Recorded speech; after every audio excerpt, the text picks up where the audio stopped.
না, এই যে একটা খেলা হইল ভাই, ভারত পাকিস্তানের খেলা।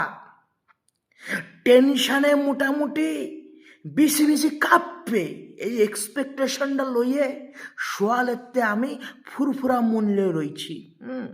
যে অনেক দিন পরে খেলা দেখার সময় অ্যাড্রেনালিন হরণ খরণ হইব, ঠিক আছে। শুধুমাত্র খেলা দেখার জন্য আমি আমার দোকানে জাপ মাপ সেই মানে যখন বন্ধ করি না, তার আগে আমি বন্ধ করে দিয়ে ঘরের মধ্যে আইসে খাইয়ে দিয়ে মোটামুটি রেডি, জাস্ট খেলা দেখবো। তো যখন খেলা শুরু হইলো বাজান, আমাদের ঈশান কিশান একটু ঝুললে পরেও আর বাকি যে কটা আছে আজকে মোটামুটি অপদার্থর খাতায় নাম লাইছিল। তারপরেও গৈসে মাঝে ওই 175 কত করলো, ঠিক আছে। বিশ্বাস করে খেলা দিয়ে পেট মেট ভরে নাই। মনে করলাম যে কি হবে না হবে, টেনশনে ছিলাম। তারপরে দেখলাম পাকিস্তান, মানে পাকিস্তান রে আজকে আমাদের বোলিংরা, বোলিং ব্যাটিং এর কথা বলবো না, বোলিংরা মোটামুটি গিরিশ দিয়ে সুন্দর করে পোদ মারি দিছে।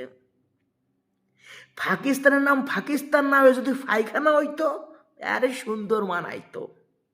হাগিয়ে নেটাই হয়েছে আর কি। মানে আমাদের ইন্ডিয়ান যে স্পিনারগুলো, তারা যে কিরকম ভাবে তাদের ঘুরাই দিল, মানে মাথা গুল্লি আছে না দেখ, ছোটবেলায় ছোট বাচ্চারা বেশি সুদূর বুদুর সুদলায় পড়ে দৌড়ে গেনি কটা আমায় কান ধরে একখান মাথা গুল্লি মারতাম, 2.5-3 গুল্লি দিয়ে ফরি যেত কোন দিক মানে মাথা গড়ত থাকে।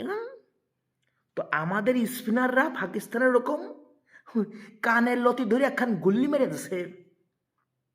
আগে দিক বিদিক ঠিক নাই, 114 রানে হয়, 114 রানে অল উইকেট। একটা খেলা